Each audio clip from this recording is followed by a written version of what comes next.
Everyone, कैसे हो सभी। आज हम फिर से आ गए हैं अपने सीडीपी के सेकंड क्वेश्चन सेट पर, जहाँ पे हम 100 क्वेश्चन करने वाले हैं सीडीपी के। और सीडीपी के जो कठिन स्तर है उसको सरल बनाने वाले हैं। तो इसमें पहला, चलो देखते हैं पहला क्वेश्चन क्या है। तो पहला क्वेश्चन कहता है कि 14 वर्षीय देविका अपने आप से पृथक स्वनियंत्रित व्यक्ति की भावना को विकसित करने का प्रयास कर रही है। तो वह क्या विकसित कर रही है? तो इसके अनुसार जो पहला हमारा ऑप्शन है वो सही होगा कि नियमों के प्रति घृणा। देखो, 14 वर्षीय देविका है यानी किशोर अवस्था है, और इसमें व्यक्ति क्या करता है, स्वनियंत्रित व्यक्ति की भावना, मतलब स्वयं को नियंत्रित करना चाहता है। वो स्वयं अपने आप से ही नियंत्रित होना चाहता है, नियमों पर नहीं चलना चाहता। स्वनियंत्रित व्यक्ति की भावना को विकसित कर रहा है वो अपने आप में। मतलब हम अगर कंट्रोल होंगे तो खुद से ही होंगे, कोई नियम कानून हमको नहीं कंट्रोल कर सकता। तो उसके अंदर क्या हो रहा है, नियमों के प्रति घृणा की भावना, कि मैं स्वयं से ही नियंत्रित होऊंगा, यानी स्वयं नियंत्रित व्यक्ति की भावना को विकसित कर रहा है, यानी नियमों के प्रति घृणा की भावना को वो विकसित कर रहा है। और इसमें आपका ऑप्शन नंबर ए करेक्ट हो जाएगा। ठीक है, नेक्स्ट क्वेश्चन देखते हैं। नेक्स्ट क्वेश्चन है, किशोरावस्था में बच्चे किस प्रकार की समस्या का सामना करते हैं? तो व्यक्ति जो किशोर हैं वो किस प्रकार की समस्या का सामना करते हैं? तो इसमें आ जाएगा आपका दूसरे क्वेश्चन का आंसर सी, अपने माता पिता से समायोजन करना। क्या करना? अपने माता पिता से समायोजन में उसको दिक्कत होती है, क्योंकि एक जनरेशन का सीधा सीधा गैप आ जाता है, माता पिता के विचारों से उसके विचार मैच नहीं होते हैं। ठीक है, नेक्स्ट है, विद्रोह की भावना की प्रवृत्ति निम्न में से किस अवस्था से संबंधित है? विद्रोह की भावना कौन सी एज में आती है? वही आपकी किशोरावस्था में। लेकिन कौन सी किशोरावस्था में? तो यह जाएगा पूर्व किशोरावस्था में। नया नया बुखार चढ़ता है किशोरावस्था का पूर्व किशोरावस्था में, और यहाँ पर क्या होता है, विद्रोह की प्रवृत्ति, है ना। जो कहेंगे उसके जस्ट विपरीत। पढ़ने का कहेंगे तो मुझे नहीं पढ़ना, मुझे नहीं करना, मैं वही करूँगा, मुझे तो जाना है, घूमने जाना है, मैं जा रहा हूँ। विद्रोह एक तरह से नहीं सुनना किसी की। फिर धीरे धीरे मैच्योरिटी आती जाती है, जैसे जैसे उनका समायोजन होता है फिर सुनने लग जाते हैं थोड़ी थोड़ी, लेकिन स्टार्टिंग में ज़्यादा प्रॉब्लम होती है। ठीक है, इसके बाद हॉल का सिद्धांत निम्न में से किसकी व्याख्या करता है? तो किसकी व्याख्या करता है? हॉल का। स्टैनली हॉल की बात हो रही है, और ये करता है आपकी चौथे का क्या आ जाएगा, एक सेकेंड। तो हॉल के सिद्धांत निम्न में से किसकी व्याख्या करते हैं? तो ये करते हैं आपकी किशोरावस्था का विकास। किसका? किशोरावस्था का विकास। ठीक है, इसकी व्याख्या इनका सिद्धांत करता है। इनने आंधी तूफान की अवस्था और बहुत सारे नाम दिए किशोरावस्था पे। पूरा इनने एक एडोलसेंस इनने बुक लिख डाली है, पूरा का पूरा इन्होंने उसी पे चर्चा की है। इसके बाद वेट लिफ्टर, पहलवानों को आमतौर पर मांसपेशियाँ और शरीर को पुष्ट बनाना चाहता है, उन्हें किस प्रकार का आहार लेना चाहिए? अभी बताना है आपको इसमें से किस पर उनको फोकस करना चाहिए, कौन सा उनको ज़्यादा लेना चाहिए। तो इसका ऑप्शन लगभग सभी को पता होगा, प्रोटीन लेना चाहिए। प्रोटीन क्या करता है आपके, पता होगा, आपकी मांसपेशियों को मरम्मत का काम करता है ना, और ये ऊतकों का निर्माण करता है। तो इससे क्या होता है, पहलवानों को, वेट लिफ्टिंग जो पहलवान है उनको अपनी मांसपेशियों को पुष्ट बनाने में मदद मिलती है। इसके बाद यौन परिपक्वता में महत्वपूर्ण हाथ है। यौन परिपक्वता में कौन सी जो ग्रंथि है उसका हाथ होता है? तो 6th का आपका आ जाएगा पीयूष ग्रंथि। कौन सी? पीयूष ग्रंथि आपके यौन परिपक्वता का महत्वपूर्ण हाथ होता है। क्योंकि इसमें क्या होता है, जैसे महिलाओं में देखा होगा आपने कि जो LH और जो ग्रंथि निकलती है आपकी LH और MSH, ये जो ग्रंथियाँ हार्मोन्स होते हैं, ये क्या करते हैं, आपके अंडाणु को परिपक्व होने में हेल्प करते हैं। तो ये यौन परिपक्वता में आपकी मदद करते हैं सीधी सीधी। ठीक है, आगे देखेंगे। मास्टर ग्रंथि के नाम से किसको जाना जाता है? तो मास्टर ग्रंथि के नाम से पीयूष ग्रंथि को जाना जाता है। ठीक है, नेक्स्ट, नवजात शिशु का भार कितना होता है? एक कहना चाहिए सामान्य भार के बच्चे का वजन कितना होना चाहिए? तो 7 पाउंड माना जाता है। कितना? 7 पाउंड। इसके बाद शारीरिक विकास का क्षेत्र है, शारीरिक विकास का कौन सा क्षेत्र है? तो शारीरिक विकास में कौन सा आएगा? देखो, स्नायु मंडल आएगा क्या, स्मृति आएगी, अभिप्रेरणा आएगी, समायोजन। तो ये जो 3 हैं आपके, ये और ये क्या है, आपके मानसिक विकास से संबंधित है, लेकिन शारीरिक विकास से संबंधित स्नायु मंडल आ जाएगा आपका। ठीक है, इसके बाद शरीर के आकार में वृद्धि होती है क्योंकि शरीर के आकार में क्यों होती है वृद्धि? क्योंकि शारीरिक और गत्यात्मक विकास, संवेगात्मक विकास, संज्ञानात्मक विकास या नैतिक विकास, इनमें से क्या आ जाएगा फिर आपका? शारीरिक वृद्धि शारीरिक और गत्यात्मक विकास के अंतर्गत आते हैं। ठीक है, आपका आएगा अगला 11th का, निम्न में से कौन सा शारीरिक विकास का एक प्रमुख नियम है? ठीक है, शारीरिक विकास का कौन सा एक प्रमुख नियम है? तो इसमें आ जाएगा आपका अनियमित विकास का नियम। ठीक है, मानसिक विकास नहीं आएगा, दूरगामी विकास नहीं आएगा, कल्पना और ये सब चीज़ आपके मानसिक से संबंधित है, लेकिन अनियमित आपके विकास का सिद्धांत आ जाएगा इसमें। नेक्स्ट देखेंगे 12th का, एक व्यक्ति खालिस्तान के दौरान पुरुष या 6 गौण सामाजिक भूमिका प्राप्त करता है। ठीक है, इसमें कौन सा आ जाएगा? एक व्यक्ति खालिस्तान के दौरान पुरुष या 6 गौण सामाजिक भूमिका प्राप्त करता है, तो इसमें क्या आ जाएगा? आपके 12 का पूछ रहा है, तो इसमें आ जाएगा आपके किशोरावस्था। ठीक है, सामाजिक भूमिका इसमें प्राप्त करता है, समाज के प्रति रवैया उसका सही होने लग जाता है। इसके बाद देखेंगे उचित यौन शिक्षा अवस्था पर प्रदान की जानी चाहिए। कौन सी अवस्था में? किशोरावस्था में करनी चाहिए। ठीक है, 13 में बी आ जाएगा। नेक्स्ट है केंद्रीय तंत्रिका तंत्र में होते हैं, क्या क्या होते हैं केंद्रीय तंत्रिका तंत्र में?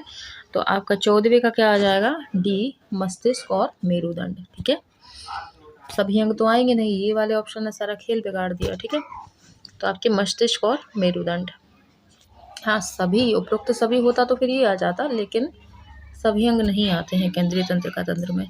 अगला है मनुष्य की वह ग्रंथि जो पिट्यूटरी ग्रंथि को नियंत्रित करती है तथा शरीर के सामान्य व सादृश्य वृद्धि को भी नियंत्रित करती है, तो कौन सी है? इसका 15वें का क्या आ जाएगा? आपका डी आ जाएगा, इनमें से कोई नहीं, हाइपोथैलेमस, क्योंकि उसमें ऑप्शन में नहीं है, पिट्यूटरी ग्रंथि को जो कंट्रोल करती है। ठीक है, आगे देखेंगे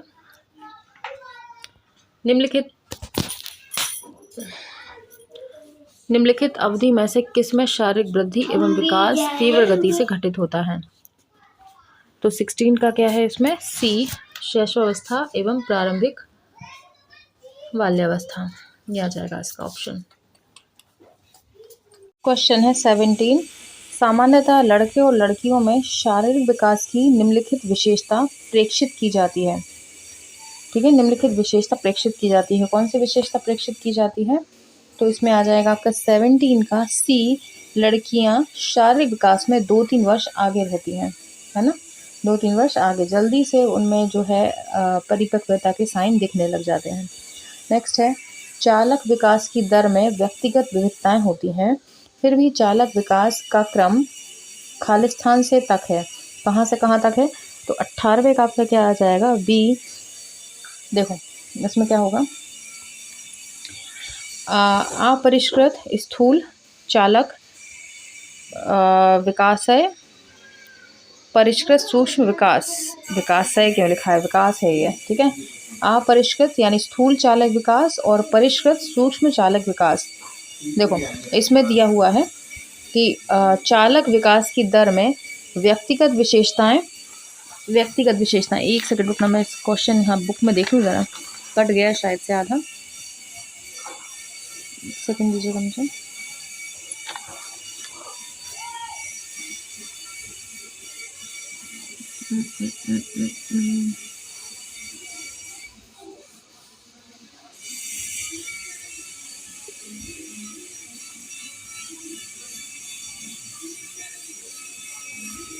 खालिस्तान से खालिस्तान तक है, ऐसा है, इसमें बाद में खालिस्तान नहीं दिया, तभी वो अटपटा सा लग रहा था। मतलब ये है कि चालक विकास की दर में व्यक्तिगत विशेषताएं होती हैं। ठीक है, चालक विकास की दर में व्यक्तिगत विशेषताएं होती हैं, फिर भी चालक विकास का क्रम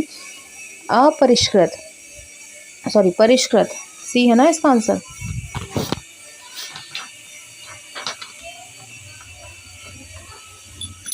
अपरिष्कृत है ना, बी है इसका आंसर। तो इसमें क्या बोला है कि फिर भी चालक विकास का क्रम अपरिष्कृत स्थूल चालक विकास से परिष्कृत सूक्ष्म चालक विकास तक, इतना मत करो, सिर्फ स्थूल और सूक्ष्म कर लो, कि फिर भी चालक विकास का क्रम स्थूल से सूक्ष्म तक होता है, स्थूल से सूक्ष्म तक होता है। ठीक है, ये है इसका आंसर बी, 18 का बी आ जाएगा आपका, 18 में बी। ठीक है, नेक्स्ट देखेंगे, निम्नलिखित में से कौन सी एक बालक की मनोगत्यात्मक गतिविधि नहीं है, मनोगत्यात्मक नहीं है, तो कौन सा हो जाएगा इनमें से? 19 का क्या आ जाएगा, यहाँ देख लेते हैं, 19 का आ जाएगा आपका डी, मनोगत्यात्मक कौन सा नहीं है? सोचना। ठीक है, खेलना, गेंद फेंकना और लिखना, ये सब कैसे आ जाएंगे आपके मतलब खेल कूद, उछल कूद से संबंधित है, और सोचना आपके मानसिक उससे आ जाएगा। ठीक है, अगला है, निम्नलिखित में से कौन सा सूक्ष्म गतिक कौशल का उदाहरण है? सूक्ष्म गतिक कौशल का उदाहरण इनमें से कौन सा है? तो चढ़ना, देखो आपका चढ़ना कौन सा आ जाएगा?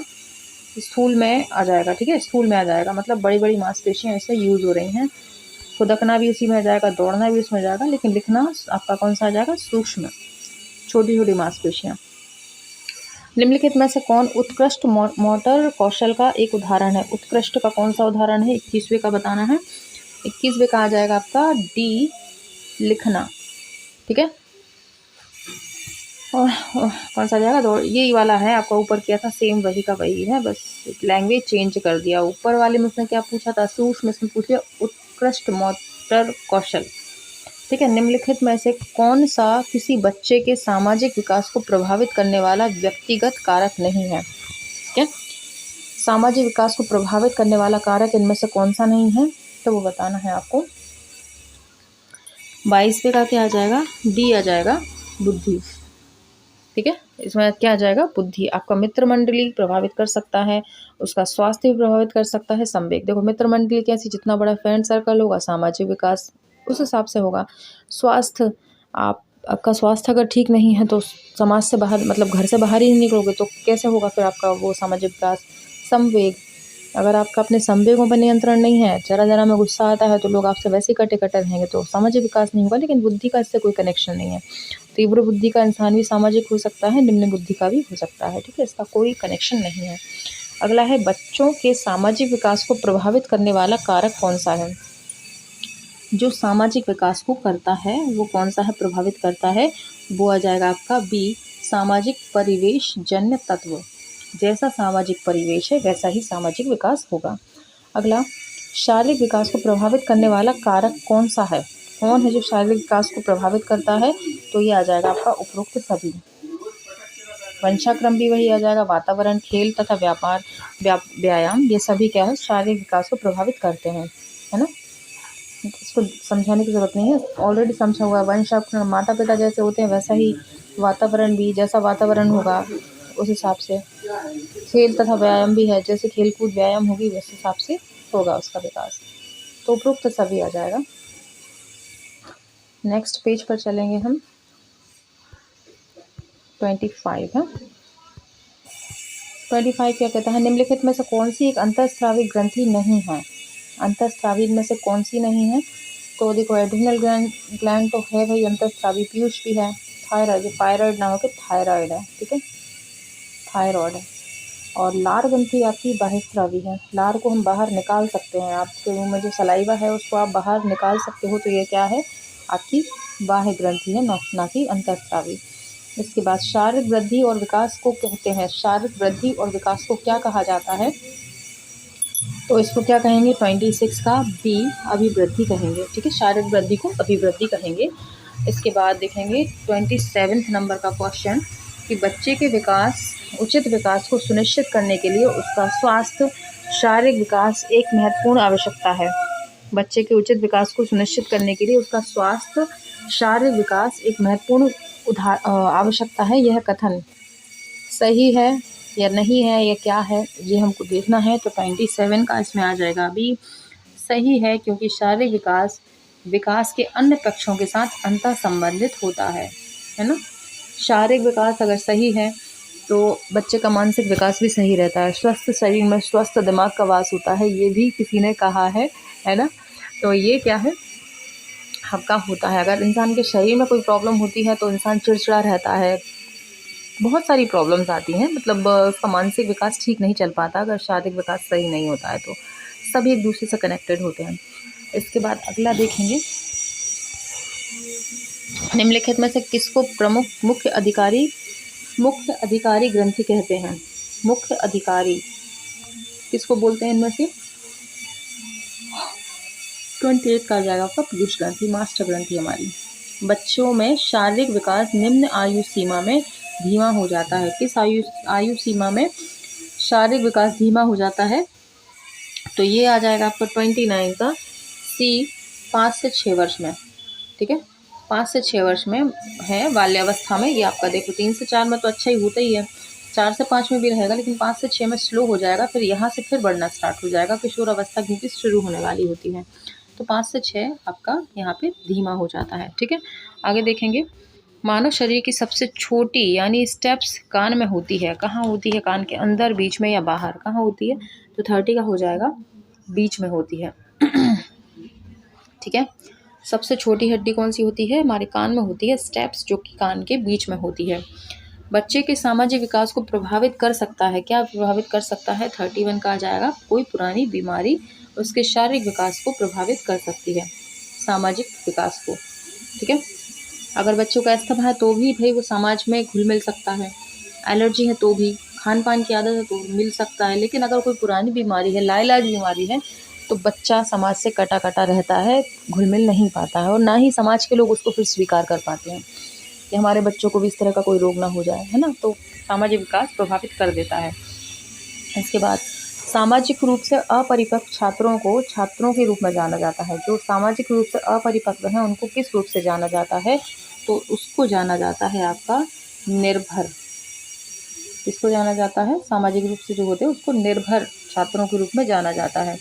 उसको किसी चीज़ का नॉलेज नहीं होता, कैसे खाया पिया जाता है, कैसे उठा बैठा जाता है, वो निर्भर रहता है, डिपेंड, उसको एक जन बताने वाला हो।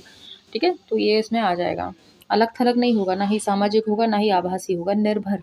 बच्चा निर्भर, डिपेंड रहता है पेरेंट्स पर या किसी पर। उससे आप कहोगे कि आप कुछ भी आपने बताया कि ये काम कर लो, तो उसको पूरा गाइड करना पड़ेगा, क्योंकि उसका वैसा डेवलपमेंट नहीं हुआ है कि वो समाज की रीति रिवाजों से मतलब जानकारी रखता हो।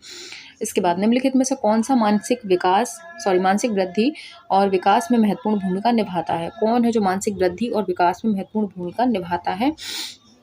तो क्या आ जाएगा आपका 33 का? इसका आ जाएगा आपका सी, सीखना और परिपक्व दोनों ही। सीखना और परिपक्वन दोनों ही आ जाएगा। मानसिक विकास कैसा होगा आपका? जब आप सीखोगे और आप मैच्योर होगे। अगर आप छोटे से बच्चे को अच्छा खासा बहुत सारा डेटा दे दोगे तो नहीं याद कर सकता, और एक परिपक्व इंसान है और आपको उसको कुछ बता ही नहीं रहे हो, बिल्कुल मतलब कहना चाहिए कि छोटी मोटी बिल्कुल बच्चों वाली चीज़ें सिखा रहे हो, तो दोनों ही सूरतों में उसका मानसिक विकास ठीक से नहीं हो सकता। एज के अनुसार सिखाना, जिस एज का बच्चा उस एज का उसको सिखाने से आपका मानसिक विकास ठीक से होता है। ठीक है, नेक्स्ट देखेंगे, निम्नलिखित में से कौन सा मानसिक विकास संबंधी विशेषता नहीं है? मानसिक विकास से संबंधित क्या नहीं है? तो इसमें आपका क्या आ जाएगा? 34 का आपका आ जाएगा डी, सहयोगात्मक अभिवृत्ति आदत, मतलब सहयोगात्मक अभिवृत्ति, ये मानसिक विकास से संबंधित नहीं है। बाकी देखो, जिज्ञासा की प्रवृत्ति प्रचुर मात्रा में है तो मानसिक विकास है। रटकर याद, वैसे ये भी इसका ऑप्शन हो सकता है क्योंकि नेगेटिव है, लेकिन बुक में यही दिया हुआ है सहयोगात्मक, क्योंकि ये भी नहीं है कहीं से कहीं तक आपका मानसिक विकास से। सहयोग तो देखो एक मतलब कोई भी कर सकता है, छोटा सा बच्चा भी हेल्प कर देता है, भले उसका मानसिक विकास अच्छा हुआ हो या नहीं हुआ। अगर कोई मेंटल इंसान भी है और उसमें सहयोग की अगर आप कहोगे कि उठा दो, भले उसका बुद्धि दिमाग चल ही नहीं रहा है, अगर आपसे कहोगे ये उठा के दे दो या ऐसा कर दो तो वो कर देगा। तो बुद्धि से मतलब उसका कनेक्शन नहीं होता। सहयोगात्मक अभिवृद्धि मानसिक विकास की विशेषता नहीं है। रट करने का वैसा तो है, अगर ये ऑप्शन में नहीं होता ना सहयोगात्मक, तो हम इसको सही मानते, रट कर याद करने की प्रवृत्ति, क्योंकि निगेटिव है। ठीक है, लेकिन क्योंकि बुद्धि है तभी तो रट पा रहा है। ये भी तो सोचो, पॉइंट की बात ये भी है कि अगर बुद्धि नहीं होगी तो रट भी नहीं पाएगा इंसान, कितना ही रटता रहे उसको रटाएगा ही नहीं। तो है पार्ट कहीं ना कहीं, भले नेगेटिव है लेकिन है पार्ट। आगे देखेंगे, निम्नलिखित में से कौन सा मानसिकता के सिद्धांत का सबसे अच्छा वर्णन करता है? 35 का क्या हो जाएगा? मानसिकता का सबसे अच्छा वर्णन कौन करता है? 35 का ए, स्थिर मानसिकता विराम फिक्स्ड माइंडसेट स्टॉप को बदला नहीं जा सकता। सबसे अच्छा वर्णन करता है, किसको वर्णन करता है भैया? मानसिकता के सिद्धांत का। निम्नलिखित में से कौन सा मानसिकता के सिद्धांत का सबसे अच्छा वर्णन करता है? अपन कहते हैं ना कि इसकी तो मानसिकता ही ऐसी है, मतलब उसने दिमाग में कुछ ऐसा है फिट कर लिया है जिसे चेंज कर पाना बड़ा मुश्किल है। मानसिकता, किसी की सोच स्थिर हो गई है कि ये किसी ने मानसिकता बना ली है कि लड़कियां जो होती हैं कमज़ोर होती हैं, मानसिकता उसकी ऐसी है तो वो उसी हिसाब से बिहेव करता है ना। तो कई कई तरह की मानसिकता इंसान बना लेता है। तो इसमें क्या है, स्थिर मानसिकता विराम है ना, जिसको बदला नहीं जा सकता। मानसिकता खराब है इसकी, बदला नहीं जा सकता। तो ये इसमें आंसर आ जाएगा आपका। नेक्स्ट देखेंगे, एक बालक की संज्ञानात्मक शक्तियाँ जैसे कल्पना शक्ति, बुद्धि, निर्णय लेने की क्षमता आदि का संबंध है बालक के किससे है संबंधित? कल्पना शक्ति, बुद्धि, निर्णय लेने की क्षमता। तो एक इसमें आ जाएगा आपके 36 का आ जाएगा आपका मानसिक विकास से। निर्णय कहाँ से लेगा बच्चा? मानसिक बुद्धि से लेगा, है ना। निर्णय लेगा, कल्पना शक्ति करेगा, सारे मानसिक विकास से आ जाएगा। अगला है, निम्नलिखित में से किसका मिलान सही है? शारीरिक वातावरण, शारीरिक विकास वातावरण से होता है, संज्ञानात्मक विकास परिपक्वता से, सामाजिक विकास वातावरण से, संवेगात्मक परिपक्वता से। तो इसका कौन सा आंसर सही बैठ रहा है? तो 37 का इसमें सी आ जाएगा कि सामाजिक वातावरण जो है वो किससे? सामाजिक विकास वातावरण से होता है। ठीक है, इसके बाद देखेंगे, निम्नलिखित में से कौन प्रारंभिक बाल्यावस्था अवधि के दौरान उन भूमिकाओं एवं व्यवहारों के बारे में सही जानकारी देता है जो एक समूह में स्वीकार्य हैं? सुनना ध्यान से। निम्नलिखित में से कौन प्रारंभिक बाल्यावस्था अवधि के दौरान उन भूमिकाओं एवं व्यवहारों के बारे में जानकारी देता है जो एक समूह में स्वीकार्य हैं? जो एक ही समूह में स्वीकार हैं वो कौन है? तो इसके अंतर्गत क्या आ जाएगा आपका? 38 का आ जाएगा डी, कि आपके परिवार में आपके माता पिता और भाई बहन ये एक ही परिवेश में स्वीकार्य है। मतलब आपके घर में आपके भाई बहन भी हैं और आपके माता पिता भी हैं। साथी व माता पिता एक साथ नहीं रहते हैं, अध्यापक और साथी नहीं रहते हैं, भाई बहन और अध्यापक साथ में नहीं रहते हैं, लेकिन माता पिता और भाई बहन साथ रहते हैं और एक ही भूमिका निभाते हैं। प्राथमिक जो आपके में आता है। ठीक है, अगला है, बच्चे का सामाजिक विकास वास्तव में प्रारंभ होता है। कहाँ गया क्वेश्चन ही, भाग गया देखो कहाँ गया। बच्चे का सामाजिक विकास वास्तव में प्रारंभ होता है। कब से बच्चे में सामाजिक विकास प्रारंभ हो जाता है? तो ये आ जाएगा आपका उत्तर बाल्यावस्था में, जहाँ समाज के प्रति उसमें रुचि देखने को मिलती है ना। नेक्स्ट देखेंगे, शिशु का सामाजिक विकास किसके ऊपर निर्भर करता है? बच्चे का सामाजिक विकास किस पर निर्भर करता है? तो ये आएगा दूसरों से बातचीत करने के अवसर पर। बच्चे को जितना अवसर दोगे दूसरों से बातचीत का, उसका सामाजिक विकास उतना अच्छा होगा। इसके अपोजिट बच्चे को आप किसी से बात ही नहीं करने दो, अरे पड़ोसी से बात मत करो, बेकार है, तुम्हें कुछ खिला पिला देगा, तुम्हें ऐसा कर देगा, वैसा कर देगा। जब बच्चा बोलेगा ही नहीं तो कहाँ से सामाजिक विकास होगा उसका? ठीक है, अगले देखेंगे 41 का, बालक का सामाजिक विकास प्रभावित होता है, किस चीज़ से प्रभावित होता है? सामाजिक आर्थिक स्थिर स्तर से, विद्यालय से, परिवार से, या इनमें से सभी से? तो 41 का इसमें आ जाएगा इनमें से सभी। ठीक है, सभी कुछ से होता है। बच्चा विद्यालय में भी सामाजिकता सीखता है, परिवार से तो सीखता ही है, सामाजिक आर्थिक स्तर से भी सीखता है, सभी से सीखता है। ठीक है, आगे देखेंगे 42 का, बच्चे तकरीबन इस आयु से सहकर्मी समूह प्रभाव का अनुभव करना शुरू कर देते हैं। समूह मतलब उनको अच्छा लगने लगता है सहकर्मियों का। तो कौन सी एज से? ये आ जाएगा आपको 42 का सी, 3 वर्ष से समूह में उनको अच्छा लगने लगता है। स्कूल जाना जैसे ही बच्चा शुरू करता है ना, बच्चे आजकल 3 साल में चले जाते हैं स्कूल, तो क्या होता है, सहकर्मी समूह प्रभाव का अनुभव करता है। साथ में इसको जो है, मतलब एक बच्चे जिस बेंच पे बैठा हुआ है उसके आसपास वालों के साथ एक समूह बना लेता है कि ये हमारे फ्रेंड है। मेरा बच्चा है छोटा सा, वो भी 4 साल का ही है, बोलता है हमारे फ्रेंड है। वो अपना लंच ही नहीं फिनिश करके आता, बांट के जाता है, बोलते हैं हमारे फ्रेंड थे, मांग रहे थे, हमने दे दिया। तो उनमें मतलब वो भावना आने लगती है कि हम एक ही समूह के हैं और फ्रेंड्स हैं। तो ये भावना उनकी 3-4 साल से डेवलप हो जाती है। ठीक है, आगे देखेंगे, निम्नलिखित में से कौन सा बच्चों के संवेगात्मक विकास के लिए सर्वाधिक उपयुक्त है? निम्नलिखित में से कौन सा बच्चों के संवेगात्मक विकास के लिए सर्वाधिक महत्वपूर्ण है? तो कौन महत्वपूर्ण है? 43 का क्या आ जाएगा इसमें? ए आ जाएगा, कक्ष का प्रजातांत्रिक परिवेश। ठीक है, संवेगात्मक विकास के लिए प्रजातांत्रिक आपका परिवेश। ठीक है, इसके बाद देखेंगे निम्नलिखित में से कौन सी परिस्थिति में बच्चे का संवेगात्मक तथा सामाजिक विकास अच्छे से होगा? इनमें से किस परिस्थिति में होगा? तो 44 का क्या आ जाएगा इसमें? आपका ए आ जाएगा। जब बच्चे को महत्वपूर्ण माना जाए, उसकी भावनाओं का सम्मान किया जाए। अच्छा, आप लोगों को ऐसा तो नहीं लगता कि मैं पूरे ऑप्शन नहीं पढ़ती हूँ, एक ही बस टिक लगा दिया हो गया? देखो, अगर अपन पूरे पढ़ेंगे ना तो बहुत ज़्यादा टाइम लग जाएगा। इतना टाइम ना अब आपके पास है, ना इतना टाइम अब मेरे पास है कि मैं इतना एक-एक समझा सकूँ, क्योंकि जो ऑप्शन है उसको समझ लो बस। बाकी का है ही नहीं तो उसको क्या समझना है? और इतने आप बच्चे भी नहीं रहे, पढ़ते-पढ़ते काफ़ी टाइम हो गया है ना? तो सिर्फ अपन मुद्दे की बात करें तो अच्छा है, क्योंकि 100 क्वेश्चन फिर हो नहीं पाएंगे, है ना? तो 100 क्वेश्चन अगर अपन को करना है तो भाई थोड़ा वही ऑप्शन पकड़ो जो है। इसलिए मैं बुक सामने रखती हूँ और उसमें से देख के आपको करा देती हूँ फटाफट, है ना? वही समझ लो, वन लाइनर क्वेश्चन समझ लो इसको, मत समझो ऑब्जेक्टिव है। ये समझो वन लाइनर कर रहे हैं और क्वेश्चन पढ़ा और आंसर टिक किया, समझा और आगे बढ़े। ठीक है, आगे चलेंगे। 45 का, व्यापक वफादारी दया भावना में वृद्धि व मानसिक स्थिति में उतार चढ़ाव संबंधित है। किससे संबंधित है? 45 का क्या आ जाएगा इसमें? बी आ जाएगा, संवेगात्मक विकास की विशेषताएं।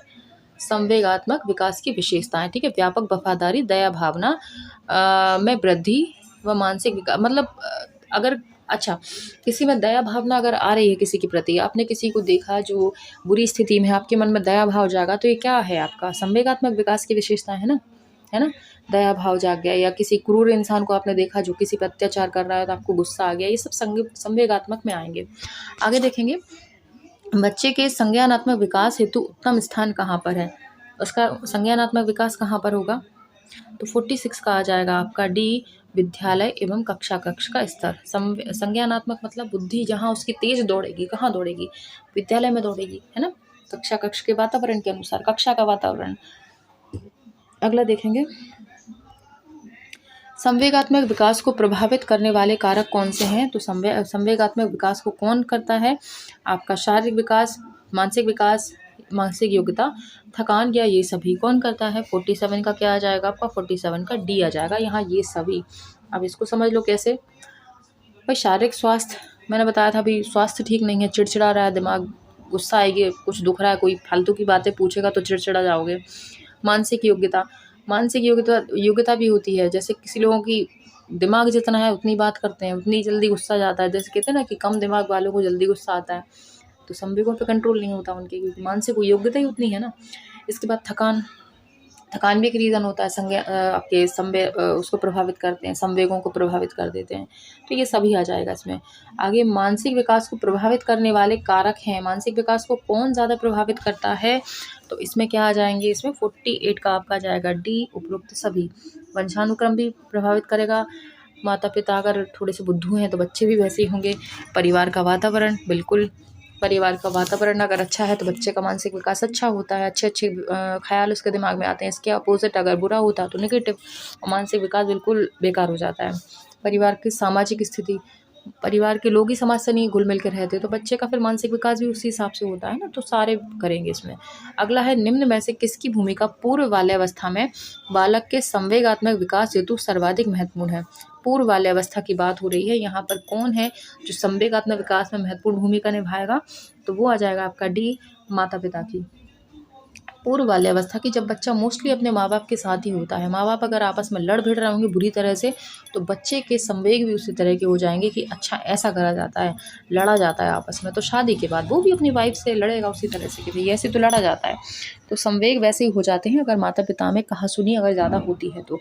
आगे देखेंगे, इनमें से कौन सी प्रकृति भावनात्मक विकास से संबंधित नहीं है? भावनात्मक विकास से कौन संबंधित नहीं है? तो 50 का है ना, 50 का क्या बता रहे हैं यहाँ पे? बी। तो बी हम देखेंगे कहाँ है, ढूंढते हैं पहले तो ऑप्शन।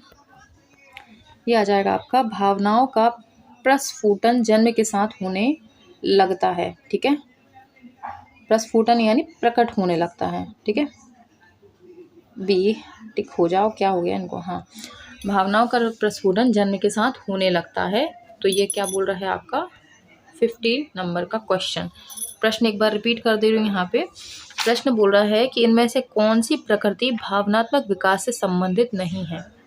ठीक है, भावनाएं जन्म से नहीं होती हैं, भावनाएं तो जन्म के बाद डेवलप होती हैं, ये है बस इसका। ठीक है, आगे देखेंगे, कोई भी नाराज हो सकता है, सही बात है, यह आसान है, परंतु एक सही व्यक्ति के ऊपर सही मात्रा में सही समय पर सही उद्देश्य के लिए तथा सही तरीके से नाराज होना आसान नहीं है। यह संबंधित है किससे? सोच समझ के थोड़ी ना कोई इंसान गुस्सा करेगा, नहीं। इसमें क्या आ जाएगा? संवेगात्मक विकास से। संवेगात्मक विकास से गुस्सा आ रहा है और हम सोच रहे हैं कि अच्छा क्या बोलें, कितना बोलें, संवेग है, गुस्सा आया उठा के कर दिया हमने, दे हमारा गुस्सा हमारा, है ना। अगला देखेंगे 52, इनमें से कौन सी विशेषता भावनात्मक विकास से जुड़ी हुई नहीं है? भावनात्मक विकास से क्या जुड़ा हुआ नहीं है? तो 52 का आपका क्या आ जाएगा? डी, भावना शारीरिक विकास से जुड़ी हुई नहीं है। ठीक है, भावना जो है शारीरिक, एक सेकेंड, भावना शारीरिक विकास से जुड़ी हुई नहीं है। तो इसमें क्या पूछा था? इनमें से कौन सी विशेषता भावनात्मक विकास से जुड़ी हुई नहीं है? तो शारीरिक विकास से भावनाएं नहीं जुड़ी हुई हैं, ये है। ठीक है, आगे देखेंगे, एक सेकंड दीजिएगा मुझे। नेक्स्ट देखेंगे, एक बच्चा ईर्ष्या का प्रदर्शन करता है 6 माह की आयु में, 12 माह की आयु में, 18 माह की आयु में या 24 माह की आयु में? तो कब करता है एक बच्चा ईर्ष्या का प्रदर्शन? लिया जाएगा आपका 18 माह में, यानी लगभग 1.5 साल में बच्चा जो है ईर्ष्या का भाव उसमें आने लगता है, जलने कुड़ने लगता है, वो मतलब एक तरह से कहना चाहिए उसमें खराबियां आने लगती हैं 1.5 साल से ही, है ना। इसके बाद देखेंगे, निम्नलिखित में से कौन सा बच्चों के संवेगात्मक विकास के लिए सर्वाधिक उपयुक्त है? किससे बच्चे का संवेगात्मक विकास ठीक से होगा? तो 54 का आ जाएगा आपका एक ए, कक्ष का प्रजातांत्रिक परिवेश। अच्छा, ये क्या होता है? कक्ष का प्रजातांत्रिक, यानी वहाँ पर बच्चे को इम्पोर्टेंस मिले। टीचर से अगर वो कोई बात कहता है तो टीचर उसकी बात को सुने, इसके अपोजिट अगर उसने कुछ कहा और टीचर ने वहीं 2 थप्पड़ और लगा दी खींच के कि तूने पूछा कैसे, डिस्टर्ब कैसे किया, तो यहीं से वही संवेग उसके बिगड़ने लग जाएंगे। तो कक्षा का प्रजातांत्रिक यानी उसकी भावनाओं का सम्मान हो। ठीक है, आगे देखेंगे 55 का, बच्चों में नैतिकता की स्थापना के लिए सर्वोत्तम मार्ग कौन सा होता है? नैतिकता की स्थापना के लिए क्या होता है? तो इसका बहुत सिंपल सा है, इसका शिक्षक का आदर्श रूप में व्यवहार। उनको लेक्चर मत दो, शिक्षक का क्या काम है? लेक्चर मत दो उनको, आप खुद एक आदर्श बनो, आप खुद अपने संवेगों पर नियंत्रण रखो, आपकी लैंग्वेज सही होनी चाहिए। अगर आप सब कुछ है, आप में दया का भाव आप में होना चाहिए, मदद की आप में होना चाहिए, बच्चा देखेगा ऑटोमेटिक सीखेगा। बच्चे कहाँ से ज़्यादा सीखते हैं? एक तो अपने माता पिता से, उनका रवैया प्लस अपने टीचर का, ये 2 ही आदर्श उनके मेन होते हैं, जिसको देख के वो कुछ सीखता है। ठीक है, तो ये दोनों रहते हैं। इसके बाद हम देखेंगे छात्रों में अच्छे नागरिक के गुण कैसे समाहित किए जा सकते हैं? तो कैसे किए जा सकते हैं? 56 का हो जाएगा आपका बी नंबर, उन्हें राष्ट्रीय नायकों से परिचित कराकर, राष्ट्रीय नायकों से उन्हें परिचित कराकर उनमें अच्छे नागरिक के गुण विकसित किए जा सकते हैं। अपने फ्रीडम फाइटर्स हैं, उनके उदाहरण देकर उन्होंने क्या किया समाज के लिए, कैसे किया, तो अच्छे नागरिक के गुण उनमें विकसित होंगे। ठीक है, अगला है बच्चों के अच्छे चरित्र निर्माण के लिए, बच्चों के अच्छे चरित्र के निर्माण के लिए क्या करना चाहिए? 57 का हो जाएगा सी नंबर का। तो सी हम देख लेते हैं यहाँ पे क्या है, कक्ष गतिविधि इस प्रकार हो कि बच्चे के चरित्र निर्माण में सहायता मिल सके।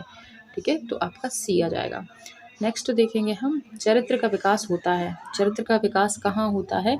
तो 58 का आ जाएगा आपका डी, उपरोक्त सभी के द्वारा। चरित्र का निर्माण इच्छा शक्ति से भी होता है, बच्चा सुधरना चाहे तो सुधर सकता है, बर्ताव एवं व्यवहार द्वारा, नैतिकता द्वारा, तो सभी से उसके चरित्र का विकास होता है।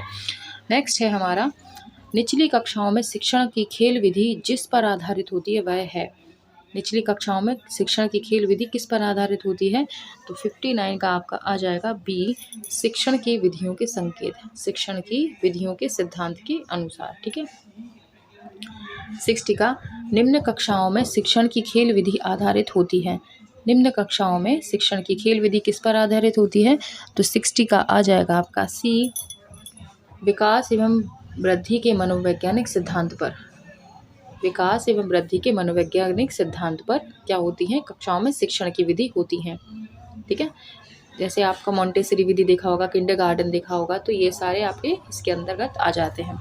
इसके बाद देखेंगे, निचली कक्षाओं में शिक्षण की खेल पद्धति मूल रूप से आधारित है, किस पर आधारित है? बी, विकास एवं वृद्धि के मनोवैज्ञानिक सिद्धांत। ये क्यों पूछ रहे हो भाई बार बार? ठीक है। 62 का हम देखेंगे अब। एक बच्चा अपनी मातृभाषा में सीख रहा है व दूसरा बच्चा वही भाषा द्वितीय भाषा के रूप में सीख रहा है। दोनों निम्नलिखित में से कौन सी समान प्रकार की त्रुटि कर सकते हैं? कौन सी कर सकते हैं? 62 का आपका आ जाएगा सी, विकासात्मक। ठीक है, विकासात्मक त्रुटि वो कर सकते हैं। देखो, एक बच्चा क्या कर रहा है, मातृभाषा सीख रहा है, अपनी मातृभाषा सीख रहा है। मतलब जैसे मैं अगर कुछ भी भाषा सीखूँ, जैसे मान लो मैं मराठी सीखूँ, मैं महाराष्ट्रियन हूँ, मान लो मैं हूँ नहीं वैसे, और मैं अपनी मातृभाषा सीख रही हूँ। मुझे दूसरा बच्चा सुन रहा है और उसने अपनी दूसरी भाषा के रूप में उसको सीख लिया। उसने उसकी गुजराती है मान लो, और मैं मातृभाषा सीख रही हूँ तो उसने भी सीख ली, दूसरी भाषा के रूप में महाराष्ट्रियन भाषा सीख ली। तो दोनों निम्नलिखित में से कौन सी समान प्रकार की त्रुटि कर सकते हैं? तो विकासात्मक त्रुटि कर सकते हैं वो। अब विकासात्मक में कुछ भी आ जाएगा, आपका मानसिक विकास भी आ सकता है, कुछ भी आ सकता है कि बच्चा कंफ्यूज हो सकता है, जिसकी वजह से उसका विकास अवरुद्ध हो सकता है। मानसिक ही आएगा इसमें, शारीरिक तो आने से रहा है ना, कि वो सीखना कुछ चाह रहा था, कर मतलब उसकी पकड़ उसमें थी नहीं, उसने सीख लिया, वो कंफ्यूज हो रहा है दोनों को पकड़ने में। इसके बाद हम नेक्स्ट देखेंगे, सही और गलत की समझ होना। सही और गलत की समझ होना ये विकास का हिस्सा है। कौन से विकास का है? तो आपका 63 का आ जाएगा, नैतिक विकास का हिस्सा। अगला देखेंगे 64, निम्नलिखित कथनों में से कौन सा विकास एवं अधिगम के बीच संबंध को सही तरीके से सूचित करता है? तो 64 का आपका आ जाएगा सी, विकास एवं अधिगम अंतः संबंधित और अंतः निर्भर होते हैं। ठीक है, एक सेकंड दीजिए। अब देखेंगे 65 का, 6 से 11 वर्ष की आयु के छात्रों की आवश्यकता है। तो 65 में है, कक्ष में प्रजातांत्रिक वातावरण की सीखने की स्वायत्ता की या क्रिया आधारित अंतःक्रिया अधिगम की। तो इसमें आ जाएगा उपरोक्त सभी। 65 का उपरोक्त सभी आ जाएगा इसमें। यदि छात्र अधिकांश कार्य स्वयं के हाथों से करेगा तो छात्र में क्या होगा? छात्र में 66 का आ जाएगा डी, आत्मनिर्भरता पैदा होगी। स्वयं अपने हाथों से कार्य करेगा तो आत्मनिर्भर बनेगा बच्चा। 67 का, नर्सरी कक्षा में शुरुआत करने के लिए कौन सी विषय वस्तु सबसे अच्छी है? तो नर्सरी कक्षा में शुरुआत करने के लिए कौन सी विषय वस्तु सबसे अच्छी होगी? तो 67 का आ जाएगा ए, मेरा परिवार। ठीक है, मेरा परिवार। नर्सरी कक्षा में शुरुआत करने के लिए कौन सी विषय वस्तु? मेरा परिवार। उस पर ही वो बोल सकता है अच्छे से, उसी से परिचित होता है वो। नेक्स्ट है बचपन का सांप्रतिक दृष्टिकोण की मान्यता है। सांप्रतिक दृष्टिकोण की मान्यता है बहुत, इसमें क्या आ जाएगा 68 का डी, बचपन वृद्धि एवं परिवर्तन की एक अनूठी अवधि है। बचपन वृद्धि एवं परिवर्तन की अनूठी अवधि है। ये क्या है? बचपन का सांप्रतिक दृष्टिकोण मान्यता। नेक्स्ट है 69, निम्नलिखित में से कौन सा कथन विकास और अधिगम के बीच संबंध को सर्वश्रेष्ठ रूप में जोड़ता है? कौन सा कथन विकास और अधिगम के बीच संबंध को सर्वश्रेष्ठ रूप में जोड़ता है? तो 69 का आ जाएगा इसमें डी, अधिगम और विकास एक जटिल तरीके से अंतः संबंधित हैं। अधिगम और विकास एक जटिल तरीके से अंतः संबंधित हैं। नेक्स्ट है शिक्षण का विकासात्मक परिप्रेक्ष्य। शिक्षकों से यह मांग करता है कि 70 का क्या हो जाएगा यहाँ पे बी, विकासात्मक कारकों के ज्ञान के अनुसार अनुदेशन युक्तियों का अनुकूलन करें। ठीक है,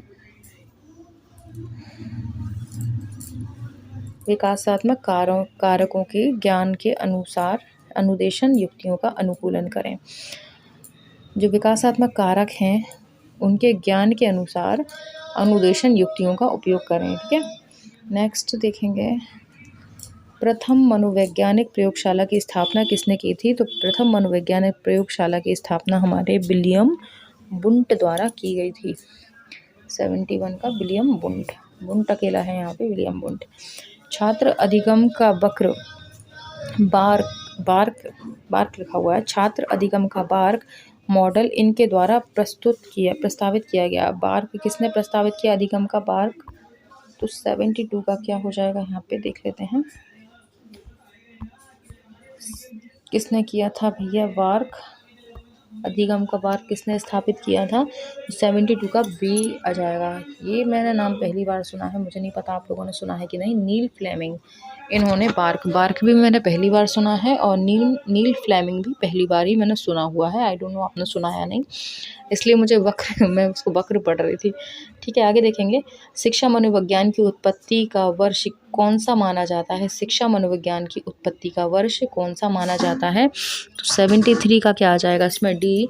1900 100 है ना। 1900 क्या है? शिक्षा मनोविज्ञान की उत्पत्ति का वर्ष माना जाता है। इसके बाद शिक्षा मनोविज्ञान का संबंध किससे नहीं है? शिक्षा मनोविज्ञान का संबंध किससे नहीं है? तो आपका जहाँ तक है डी है 74 का। यस, संचार माध्यमों का अध्ययन इसमें नहीं होता है। ठीक है, संचार का कोई कनेक्शन नहीं है शिक्षा मनोविज्ञान में। इसके बाद 75 का देखेंगे। निम्नलिखित में से कौन शिक्षा मनोविज्ञान की प्रकृति है? निम्नलिखित में से कौन शिक्षा मनोविज्ञान की प्रकृति है? तो यह है आपका 75 का सी, विद्यात्मक विकास। नेक्स्ट देखेंगे। शिक्षा मनोविज्ञान की दृष्टि से निम्नलिखित में से कौन सा कथन सत्य है? शिक्षा मनोविज्ञान की दृष्टि से कथन सत्य बताना है। तो 76 का आ जाएगा आपका ए, बच्चे अपने ज्ञान का स्वयं सृजन करते हैं। बच्चे अपने ज्ञान का क्या करते हैं? स्वयं सृजन कर लेते हैं।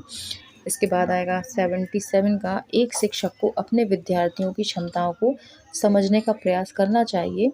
निम्नलिखित में से कौन सा क्षेत्र इस उद्देश्य के साथ संबद्ध है? ठीक है, अपनी क्षमताओं को समझने का प्रयास करना चाहिए, किसके अंतर्गत आएगा? आपका 77 का सी, शिक्षा मनोविज्ञान के अंतर्गत। नेक्स्ट है शिक्षा मनोविज्ञान क्या है? शिक्षा मनोविज्ञान आपका 78 का क्वेश्चन ये कहता है कि ये मानक विकास है। शिक्षा मनोविज्ञान मानक विकास है। अब आएगा प्रारंभ में आत्मा का प्रयोग किस शास्त्र में किया गया था? तो आत्मा का जहाँ तक मुझे नॉलेज है ये किस में किया जाता है? आपका बी, दर्शन शास्त्र में, जिसको अरस्तु ने दिया था। 1882 में किस मनोविज्ञान द्वारा लंदन में मानवीय विशेषताओं का अध्ययन करने के लिए प्रयोगशाला की गई थी? तो ये की थी आपके सी, अल्फ्रेड बिने ने। नेक्स्ट है हमारा 81, शिक्षा मनोविज्ञान का अध्ययन अध्यापक को इसलिए करना चाहिए क्योंकि 81 में क्या आ जाएगा? इसमें डी आ जाएगा, इसकी सहायता से अपने शिक्षण को अधिक प्रभावशाली बना सके। ठीक है, मतलब सिखा तो रहे हो लेकिन मनोविज्ञान तरीके से सिखाओगे तो क्या होगा? शिक्षण अधिक प्रभावशाली हो जाएगा। इसके बाद देखेंगे निम्नलिखित में से कौन सी शिक्षा मनोविज्ञान की सर्वाधिक व्यक्तिनिष्ठ विधि है? सर्वाधिक व्यक्तिनिष्ठ कौन सी है शिक्षण विधि? तो ये आ जाएगा आपका 82 का ए, अंतर्दर्शन। ठीक है, निम्नलिखित में से कौन सा विकल्प शिक्षा मनोविज्ञान की एक सीमा है? शिक्षा मनोविज्ञान की एक सीमा कौन सा है? तो ये आ जाएगा आपका डी, व्यक्तिगत विभिन्नताओं की समस्या। ठीक है, ये इसकी सीमा है, मतलब लिमिटेशंस हैं कि व्यक्तिगत भिन्नताओं की समस्या मेन इसको बांध के रखती है शिक्षा मनोविज्ञान। नेक्स्ट है प्रयोगात्मक विधि को सर्वप्रथम किसने किया था? प्रस्तावित प्रयोगात्मक विधि को? तो 84 का आपका आ जाएगा सी, विलियम्स वुंट ने प्रयोगात्मक विधि का सर्वप्रथम प्रयोग किया था। इसके बाद मनोविज्ञान का शिक्षा के क्षेत्र में सबसे बड़ा योगदान क्या है? मनोविज्ञान का शिक्षा के क्षेत्र में सबसे अधिक योगदान क्या है? 85 का क्या आ जाएगा? आपका डी, बाल केंद्रित शिक्षा। तो 86 का क्या बोल रहा है? मनोविज्ञान प्रारंभ में किस विषय का अंग था? तो ये था आपके दर्शन शास्त्र का। ठीक है, आगे देखेंगे पारिस्थितिक प्रणाली सिद्धांत, जो मूल रूप से उरी ब्रोर-बेरेनर द्वारा तैयार किया गया है, 4 प्रकार के नेस्टेड पर्यावरण प्रणालियों को निर्दिष्ट करता है, जिन्हें खालिस्तान भी कहा जाता है। तो 87 का क्या आ जाएगा? आपका सी आ जाएगा, सी, मानव परिस्थितिकी। ठीक है, मानव परिस्थितिकी। इसके बाद 88 क्या बोल रहा है? खालिस्तान औपचारिक वातावरण में होने वाले अधिगम द्वारा अध्ययन किया जाता है। खालिस्तान का किसमें? औपचारिक वातावरण में होने वाले अधिगमों द्वारा अध्ययन किया जाता है। तो किसका किया जाता है? 88 में क्या आ जाएगा आपका? बी आ जाएगा, शिक्षा मनोविज्ञान का औपचारिक वातावरण में होता है ये, ठीक है, शिक्षा मनोविज्ञान। इसके बाद देखेंगे 89 का, व्यक्ति बिना किसी अंतर्निहित मानसिक प्रकरण के पैदा होते हैं, ठीक है, और इसलिए सभी ज्ञान अनुभव या धारणा से आते हैं, ठीक है। इस धारणा को खालिस्तान के रूप में संदर्भित किया जाता है। किसके द्वारा संदर्भित? मतलब ये है व्यक्ति जो है किसी अंतर्निहित मानसिक प्रकरण के पैदा होते हैं, ठीक है, और इसलिए सभी ज्ञान अनुभव या धारणा से आते हैं। इस धारणा को किसके द्वारा संदर्भित किया है? तो 89 का हो जाएगा इसमें बी, मासूम मनः स्थिति, तबुला रास, ठीक है। इसको पढ़ेंगे अपन, ये सारी चीज़ें तबुला रास और ये सब कुछ अपन जब थ्योरी पढ़ेंगे तो पूरे कंप्लीट करेंगे इनको, ठीक है। और अभी देखो इसमें थोड़ा सा एक कुछ मिसप्रिंट है, इसमें 89 तक ऑप्शन दिए हुए हैं लेकिन 90, 91 इनमें फिर ऑप्शन नहीं है। तो शायद कुछ कारण से, किस रीज़न से वो पता है, आंसर शीट में यहाँ पर इसमें दे दिए गए हैं ऑप्शंस, तो कुछ गड़बड़ मामला है यहाँ से।